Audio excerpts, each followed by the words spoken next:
Well, spring has sprung and it's a lovely day up here today. G'day, welcome back to another episode of Togl. So, as I said at the end of the last one, we got that 2.5 ton breaking strain rope. I've now got it all rigged up and ready to go. And what I was saying about the 5 ton is that there's 2 ropes lifting, so therefore they're sharing the load of the weight of the log. So technically with 2 ropes I should be able to lift 5 ton. The log, I doubt that log even hits a ton, might be wrong, but anyway, it should lift it with ease. So we've got it all rigged up and we're going to see if we can't get it up this time.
Oh, it's off. Hey? I wonder why the other one flew off. Because the holes weren't drilled properly. Came off now that I think back on it. And I'm going to have to cut the ropes because both of these twisted in before I had them tied together, which I just didn't want to cut the rope. But that's what I'm going to have to cut the rope. No choice in that.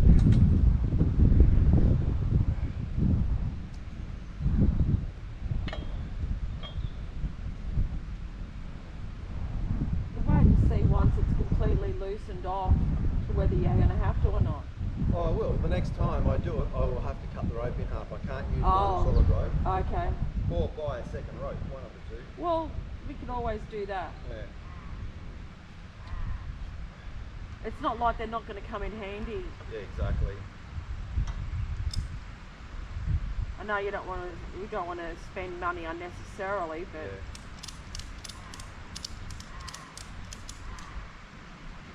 We should be okay with just one of those pulleys, shouldn't we, with the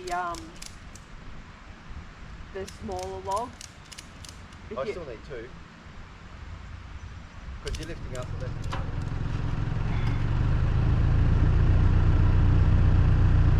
Turn that up.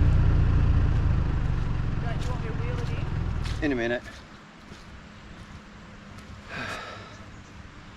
Okay, well, that wasn't without drama, was it? I'm damn lucky that block didn't hit me in the head. It would have killed me. So yeah, that block came out of the bottom. I didn't have it screwed in well enough.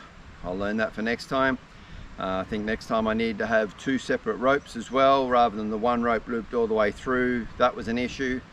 What it made happen was that both of those lifts that lift up, they twisted in like that, which gave extra slack. Nothing was going up straight.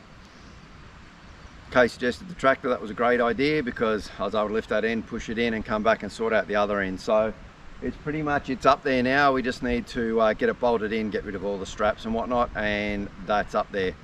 For the next one, we had already decided we're not going to try and find a 12-meter log. They're hard enough to find anyway. So what we're going to do is we're going to put up 2 3s and a 6, and then that'll be heaps easier to get up anyway. So, and I don't think we'll ever need to lift a 12 again, but we proved we can lift that with the rope and with the pulleys. Anything smaller than that should be easy.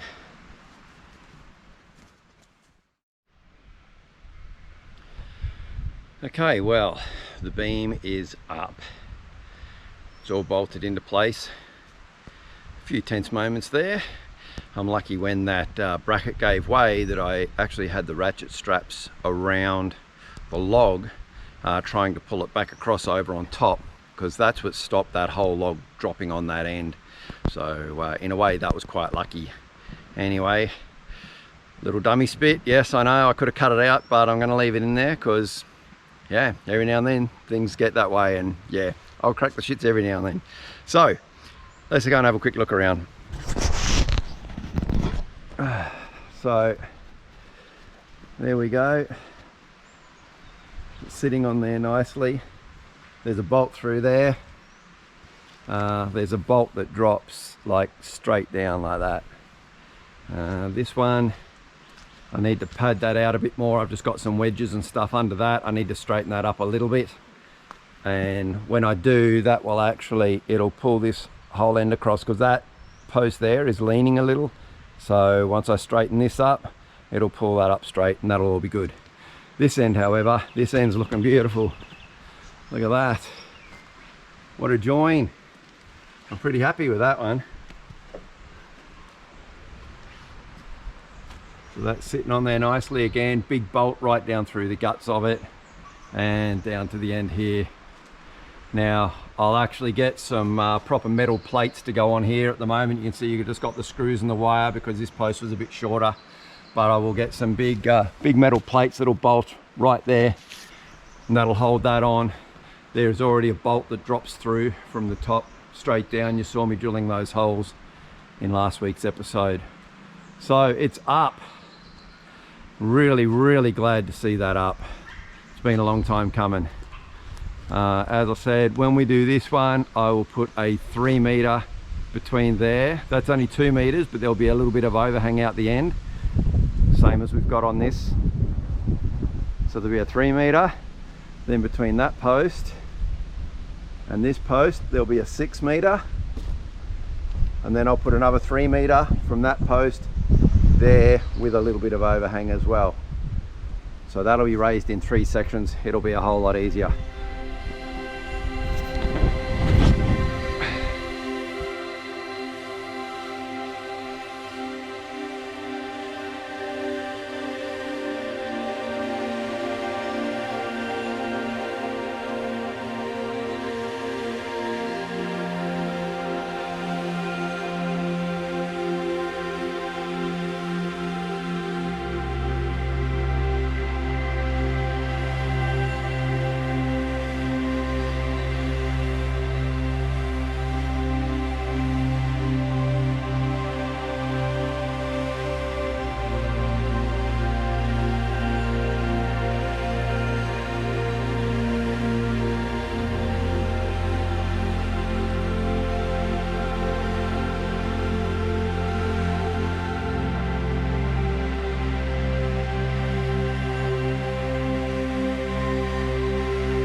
Other things, we need to get some soil and straw and other bits and pieces put together.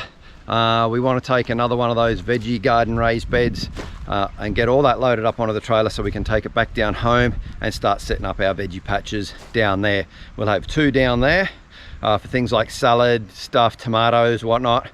And then other things like potatoes, carrots, the veggies, things that are going to be longer term, we'll put them into the 3 garden beds that we're going to set up here. You may see some of that happening in this episode.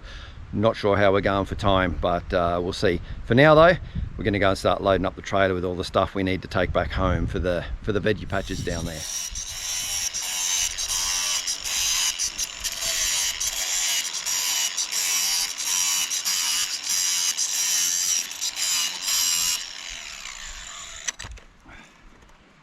So we've got 3 cherry trees that we need to plant. They're called Simone cherries. We tried some earlier on this year. Amazing, beautiful, beautiful, big fleshy cherries. So we ordered 3. We need to get them planted, but we need to protect them from the bloody possums because they'll eat the whole tree. So we've got some chicken wire, just like that one there. I've got to build 3 cages, completely sealed in cages. Then we can get the cherry trees planted, get these cages around them. Then we'll get to loading up that trailer with all the stuff that we need for the veggie patches that I said earlier.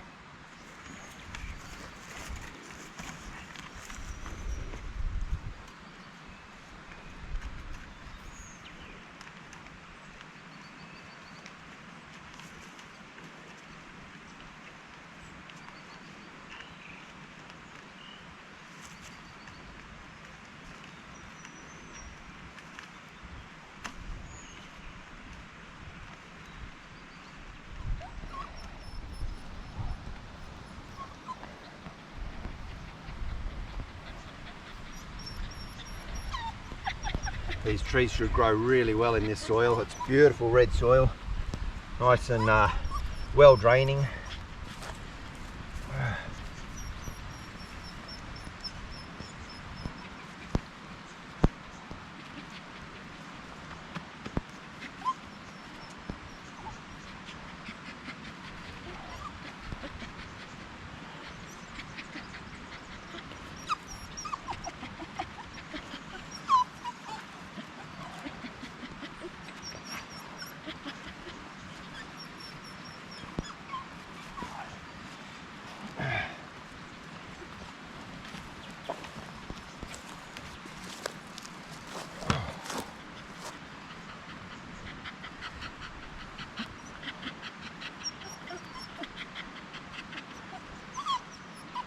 Oi, stop it.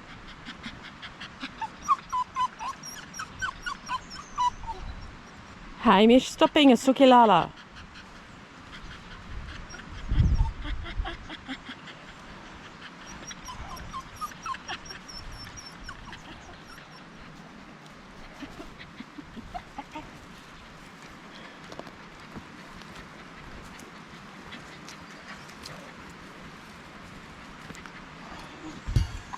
I'll just use a star picker to hold them nice and tight.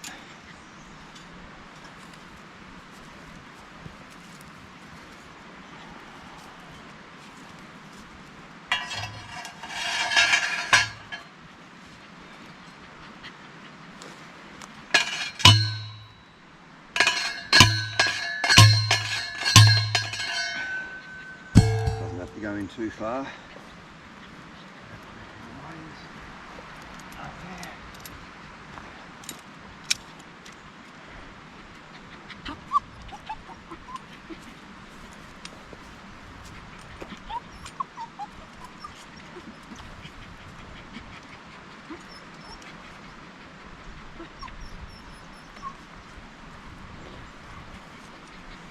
We'll bring up some pegs later and peg the bottom down as well.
Well, that wraps it up for another episode of Togl. Hope you've enjoyed this one. It's definitely been an interesting one. Everything we do has risk, and putting that big log up on those posts, that was definitely risky. But you don't avoid doing it, you just have to try and minimize the risks. I'm still quite impressed that Kay and I, with just a little bit of ingenuity, managed to get that huge log up on top of those uprights. God knows how much it weighs. So when that log was being lifted, I made sure that I always stayed on the opposite side of the uprights to where the log was being lifted. if the log had fallen, it couldn't have got across to me because it was up against the upright, so I was over on this side. Tried to stay out of the way of all the ropes for as much as I could. They say that you learn from your mistakes, and what doesn't kill you makes you stronger. Well, it didn't kill us. Damn came close to me, but it will make what we do next time stronger, and we will learn from our mistakes. And speaking of stronger and learning from mistakes, next time I'll be using some stronger bolts, because that's what happened. I hadn't realized until I just looked at this, but look at how much it bent both of those bolts. That's why that gave way. And that there is probably 6 kilos or more. It's quite a big lump of steel, and I'd hate to hazard a guess as to how fast that was traveling when that came off that log. Now again, I knew that where it was being pulled, I was all right. I was right at the top of the point. The block was right down the bottom. It was going to go that way if it went anywhere, and I was up here in the top corner. So and that would minimize the amount of harm that would happen, but touch wood, it all went well. And next time we'll do it better, we'll do it smarter. Like I said in the video, we're going to use smaller logs, and I'll use bigger bolts. But anyway, we've got another exciting week ahead of us. Our son Cody and his girlfriend are moving in with us. They're coming back across from WA, and we're really excited to see them. Can't wait. It'll be great to have an extra set of hands up here on the block as well, and I know that they're going to love it up here. So that's it. I'm going to sign off now. Have a great weekend, stay safe, and I'll bring you some more great content, I hope, next week. Cheers.